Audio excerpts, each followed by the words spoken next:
The question that I'd like to look at very briefly this morning is a very simple one. Can writers write what they want to write? As I say, it's a very simple question, and most of us in Western societies would be inclined to answer with an equally simple response and say yes. Nobody is stopping anybody from writing anything, and in many respects that is true. I'm a writer. Nobody says to me currently that I should write this thing or the other. I depend on the judgment of my editors, publishers, and so on. But nobody is stopping me doing anything. It's different, I think, when you're wanting to become a writer. I think it's a totally different question then. And many writers at the beginning of their career discover that they want to write the wrong thing and that they're never going to get published if they write that sort of thing, and they try to write something else. And then, if they're at all lucky, later on, if they're successful, they can go back to writing what they wanted to write at the very beginning. So I think there are all sorts of subtle aspects of this question. So we in our society say there's no restriction on freedom of expression in literature, and I think that probably isn't entirely true. I think there are subtle ways in which the freedom of the writer in our societies is considerably limited. And we tend not to notice that. We notice it in other societies. We're very quick to find examples of suppression of writers elsewhere, and we quite rightly condemn that. So writers' organizations are always looking at restrictions on freedom of expression in other countries and coming to the defense of writers who are oppressed. One thinks, for example, of the very good work done by the international writers' organization PEN International. It supports writers who are threatened in various authoritarian, totalitarian countries, and it comes to their support. Now, that's our official position. However, I think there are these subtle threats to freedom of expression for writers, and they take two broad forms. One is public campaigns of intimidation of writers, and we all know about some of the most egregious examples of those. One thinks, for example, of Salman Rushdie case, which was a spectacular example of that, where another state threatened a writer living in another state with death in respect to what he had written. That was a really very serious and dramatic instance of that. There'll be other examples of that which certainly haven't been as well known. And the other way in which this sort of thing happens is through a program of self-censorship. I think it is probably the case today that many writers in countries where freedom of expression is recognized, nonetheless, actually censor themselves. They realize that there are certain things that they will get into trouble with if they should engage with those matters. They don't like to talk about it very much because they feel embarrassed about it. But I think that virtually every writer is conscious of that, and probably you would find many writers have cause to regret writing certain things which have then resulted in opposition from factions or individuals who have then applied pressure on them.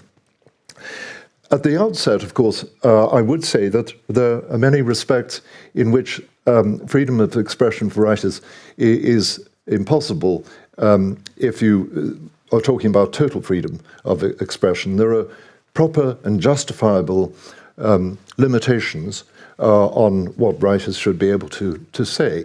For example, the law of defamation exists to protect the reputation of other people, and that's a totally justifiable restriction on what writers can do. There, though, you have to try and achieve a situation where the law of defamation is not too severe, so that it doesn't stop writers dealing with certain subjects for fear of legal action. And I think, for example, in the United Kingdom, where we've got two separate laws of defamation, we've got the English law, and then Scotland, where I live, we have a separate law of defamation. It's generally really quite severe on writers, and if you've got the money to pursue legal actions against writers, against journalists, against newspapers, you can get quite far in suppressing freedom of expression. If you can throw money at authors who want to write inconvenient truths, in other words, if you're wealthy, you can get people to shut up. And that really is a bit worrying. And we need to examine that. Indeed, there is an examination of that issue currently in the United Kingdom with a view to making it a bit easier for writers to write about public interest matters and not worry about being sued to penury. The other area in which there's proper control, justifiable control of what writers can say is in relation to public order. And no system can allow people to say absolutely everything, because people will make inflammatory remarks, they may resort to hate speech, they may urge people to take arms against others, they can be very socially divisive, and it's quite right that a liberal, humane society should be able to say there are certain things you must not say, because we know that that will cause tremendous hurt to people or it will cause a riot. And that's a proper exercise of state power in restricting that. If I could just make brief mention of three areas of tension where I think these factors are operating. There are children's literature is one. And there's rather interesting examples crop up there.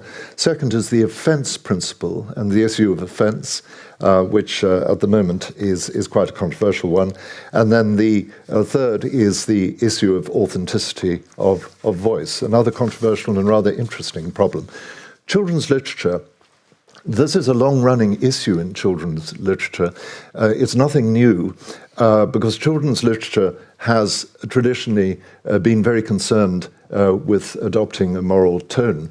If you look at children's literature from the Victorian period onwards, you'll see that moralists are very much encouraged, and a lot of children's literature was designed to encourage children to be good children rather than bad children. So it really is, it's an old issue, using children's literature to improve society, to improve people.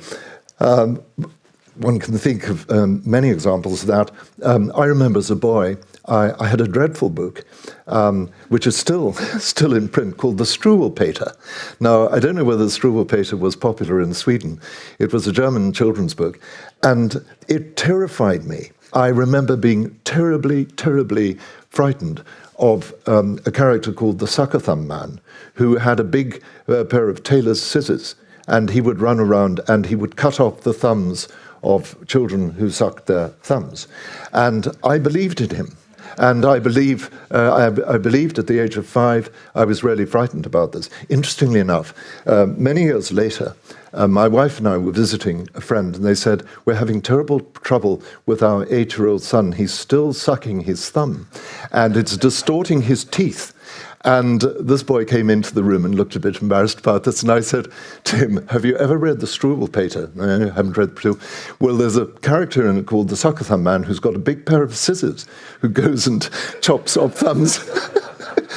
A week later, they got in touch with me and they said, thank you so much for drawing our sons, and he'd stopped. Now, I wouldn't recommend that as a technique of child psychotherapy, but nonetheless. The other example, which is another book still in print for that, was the Hilaire Belloc's Cautionary Tales. And that's full of awful stories of what happens to bad children. Matilda, who was a dreadful liar, who also played with matches, she comes to a very sticky end. The poem goes, and even as she shouted fire, they simply answered, little liar. And she's burnt to a crisp. And children love that sort of thing. They like characters to be burnt to a crisp. And then there's also eating disorders. Struwwelpeter, there was Augustus in the Struwwelpeter, who wouldn't eat his soup. Take the soup away. I don't want any soup today. And he dies. And in the final line, there's just a picture of his grave, just to make the point clear.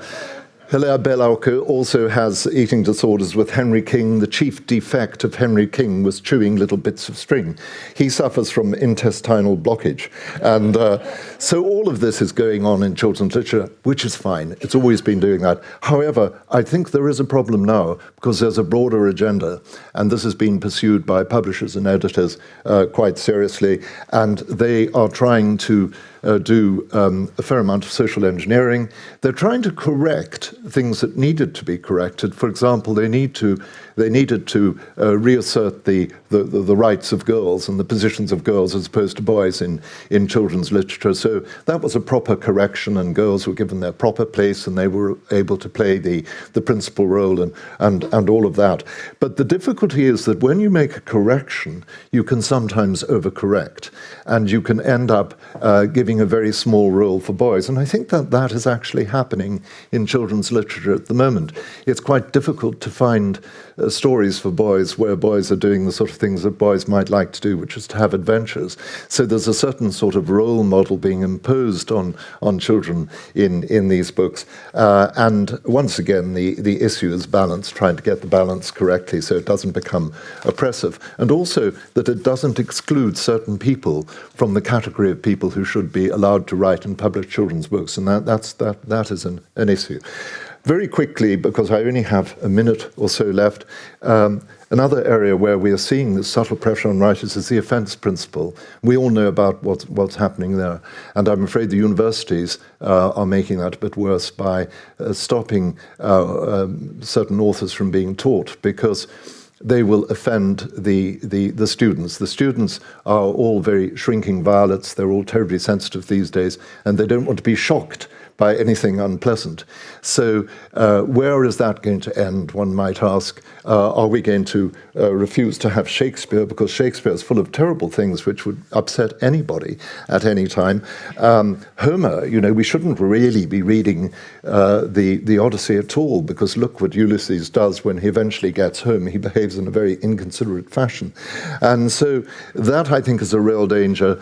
There is an agenda there. The students who say that we don't want to be offended, we don't want to be shocked because we're very sensitive, they may have a further agenda which may be expressed as the decolonization of literature or whatever. So I think we have to be aware of that issue. Final point, authenticity of voice. And that's quite an important one, because there are those who say that authors should only be able to be permitted to write about those things that they have experienced themselves. This is a sort of identity theory of the author. And that would exclude men writing about women, for example. And we've had one author who's very publicly recently said he was not going to write about any female characters in his books because he was a man. Now, that seems to me to be very strange, because I think the whole point about being an author is that you write about the other. You put yourself into the shoes of the other person. It's an imaginative business. Literature must be imaginative. We mustn't ring-fence it. We mustn't say there's certain topics that you can't consider. We mustn't say there's certain people who shouldn't be allowed to write books, and so on. It has to be free, and it has to be imaginative. I fear that in some respects we're going in the opposite direction. There's a danger that we're going in the opposite direction. Thank you very much indeed. Thank you.